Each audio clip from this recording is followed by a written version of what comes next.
Alhamdulillahirabbil alamin. Shalatu wassalamu ala Rasulillah wa ala alihi wa sahbihi wa mawala. Puji beserta syukur atas kehadiran Allah Subhanahu wa taala.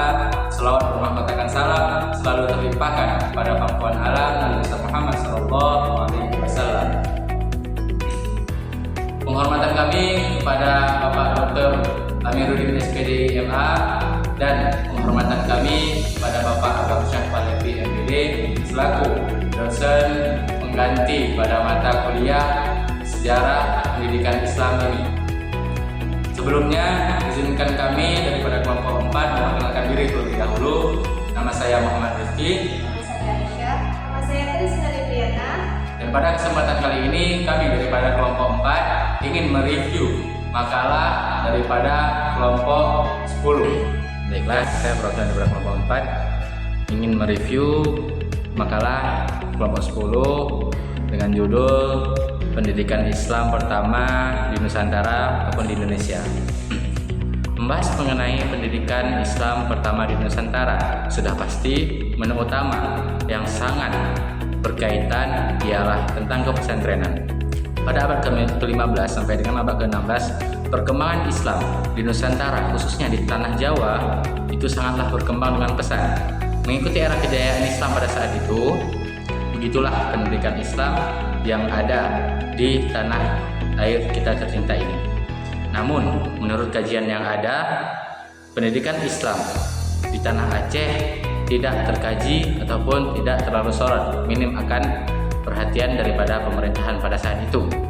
Oleh karena hal tersebut, kami akan membahas mengenai hal yang bisa dikatakan kerap dilupakan melalui analisa pada buku Zawiyah Cekala Langsa dengan transformasi yang sangat signifikan pada masa itu dengan mengintegrasikan ilmu-ilmu syariah dan ilmu-ilmu hakikoh yang menjadi model sofistik daripada Timur Tengah dan beradaptasi dengan pola yang ada di tanah air kita tercinta ini, khususnya di tanah Rencong atau tanah Aceh. Konsep Zawiyah akhirnya berkembang dan tidak sesederhana sekedar taklim di pojokan masjid, akan tetapi menjadi institusi pendidikan yang otonom seperti yang ada di negara-negara besar layaknya seperti di Mesir, Yerusalem, Irak, dan lain sebagainya. Perkembangan selanjutnya terfokus pada tahun 2006. Sekolah Tinggi Agama Islam Zawiyah Cekala berubah status menjadi STAIN atau Sekolah Tinggi Agama Islam Negeri Zawiyah Cekala yang ditandatangani langsung oleh Presiden Republik Indonesia yang ke-6 pada saat itu, yakni Bapak Haji Susilo Bambang Yudhoyono. Nah, kemudian pada tahun 2014 terjadi perubahan yang sangat signifikan. Yang awalnya Sekolah Tinggi Agama Islam Negeri Cekala berubah menjadi Institut Agama Islam Negeri Cekala. Kehadiran YIN Langsa memiliki makna yang sangat penting dalam menerjemahkan arti daripada Tridharma Perguruan Tinggi ke dalam program kegiatan masyarakat dan zaman pada saat itu. YIN Langsa pun dalam perjalanannya memiliki nilai-nilai budaya bagi masyarakat Aceh, terkhusus masyarakat Aceh Timur, Aceh Tamiang, dan Kota Langsa. Pembahasan tentang pendiri.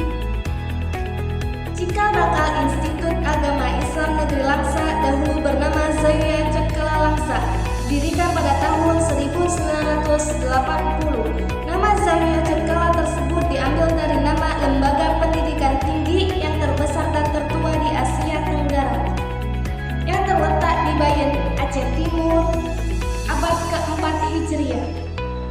Pada tahap awal pendirian, Institut Agama Islam Zawiyah Cekala Langsa memiliki 3 fakultas, yaitu Fakultas Syariah, Fakultas Tarbiyah, dan Fakultas Dakwah. Pembukaan kuliah pertama sekali dilakukan pada tanggal 14 Oktober 1980. Namun hanya 2 fakultas yang diresmikan, yaitu Fakultas Tarbiyah jurusan Pendidikan Agama Islam, dan Fakultas Dakwah jurusan Penerangan dan Penyiaran Agama Islam dengan jenjang sarjana muda. Selanjutnya pembahasan tentang kurikulum. Pesantren merupakan lembaga pendidikan Islam tertua di Indonesia. Lembaga ini disinyalir sebagai sistem pendidikan yang lahir dan tumbuh melalui kultur Indonesia yang bersifat indigenous, yang telah menghadapi model pendidikan sebelumnya, yaitu pendidikan Hindu dan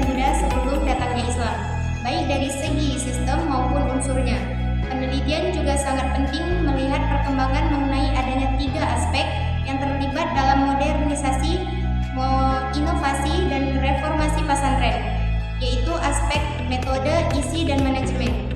Pasantren tercatat dengan tinta emas telah berperan aktif dalam berbagai peristiwa penting bagi bangsa Indonesia. Pasantren terlibat langsung dalam perjuangan bersenjata melawan penjajah.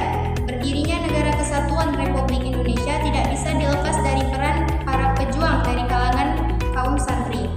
Adapun lembaga pendidikan Islam yang sangat populer dari dahulu hingga sekarang ini di Aceh adalah Daya. Daya merupakan sebuah lembaga tradisional yang kalau di daerah lain disebut juga dengan pasantren. Sedangkan di Sumatera disebut dengan surau, dan di luar negeri seperti Thailand disebut dengan pondok. Daya merupakan sebuah lembaga pendidikan Islam yang pada awalnya memposisikan dirinya sebagai center atau pusat untuk mengorbit para ulama atau regenerasi para ulama Aceh. Selanjutnya pembahasan tentang Tengku Ci Muhammad Amin, inovator yang terlupakan dalam sejarah peradaban Islam di Nusantara, khususnya di Aceh, ialah inovator ulang konsisten dalam membangun peradaban. Muhammad Amin, selain pangeran dinasti Perla, ia juga sebagai Tengku Ci. Ia sebagai juga Tengku Ci. Kenapa ia disebut sebagai Tengku Ci? Karena ia adalah founder Universitas Islam pertama di Nusantara, yakni Zawiyah Cakala. Setelah rilah ilmiah di Timur Tengah, Tengku Ci Muhammad Amin kembali ke Perla. Ia berdiskusi dengan Sultan Perla untuk mendirikan perguruan tinggi di Islam. Ketika itu belum ada Universitas Islam di Nusantara, sebab baru Perla yang deklarasi sebagai dinasti Islam. Kondisi inilah muncul gagasan untuk mendirikan Universitas Islam. Sangat mungkin ide Universitas Islam diperoleh Tengku Ci Muhammad Amin dari siapa yang dilihat di Baghdad saat itu, karena ia diceritakan pernah belajar di Baiat Hikmah, kampus tersohor pada era Abbasiyah. Baiat Hikmah tempat Tengku Ci Muhammad Amin belajar agama Islam dan ilmu umum lainnya. Sistem pendidikan integratif di Baiat Hikmah tentu saja dikopi paste Tengku Ci Muhammad Amin, yang kemudian sistem itu diimplementasikan di Zawiyah Cotkala. Kurikulum Zawiyah Cotkala bersifat integratif, tidak ada pemisahan antara ilmu agama dengan ilmu umum. Kitab karya Imam Asy-Syafi'i diajarkan di Zawiyah Cotkala. Maka Zawiyah Cotkala tidak bisa dilepaskan dari mazhab Asy-Syafi'i. Tidak lama berdiskusi dengan Abbasiyah, Sultan dinasti Perla. Lalu pada tahun 899 Masehi didirikanlah Zawiyah Cotkala peran Tengku Ci. Baiklah, telah sampai pula pada titik akhir pada kesempatan kali ini, yakni mereview makalah mengenai pendidikan tinggi Islam yang ada di Nusantara. Nah, adapun pembahasan selanjutnya, yakni kami ingin memberikan sedikit kritik serta saran kepada pemakalah. Bahwasanya di dalam makalah tersebut ada sebuah judul yang menurut kami kurang sinkron atau tidak sesuai dengan pembahasan yang ada. Contohnya seperti pembahasan pada saat itu, yakni tentang perkembangan pendidikan Islam yang ada di Nusantara, sedangkan pemakalah mencantumkan judul mengenai kontribusi dinasti Perla pada saat itu. Nah, sedangkan yang dibahas dalam kontribusi dinasti Perla ini membahas mengenai perniagaan atau perdagangan yang berjalan pada masa itu.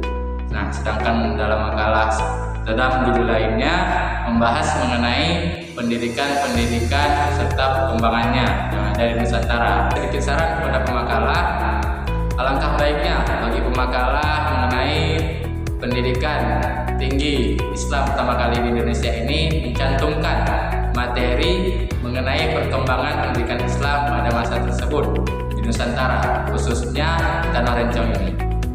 Mungkin hanya itu yang dapat kami sampaikan. Lebih dan kurang kami mohon maaf. Billahi taufiq wal hidayah. Wassalamualaikum warahmatullahi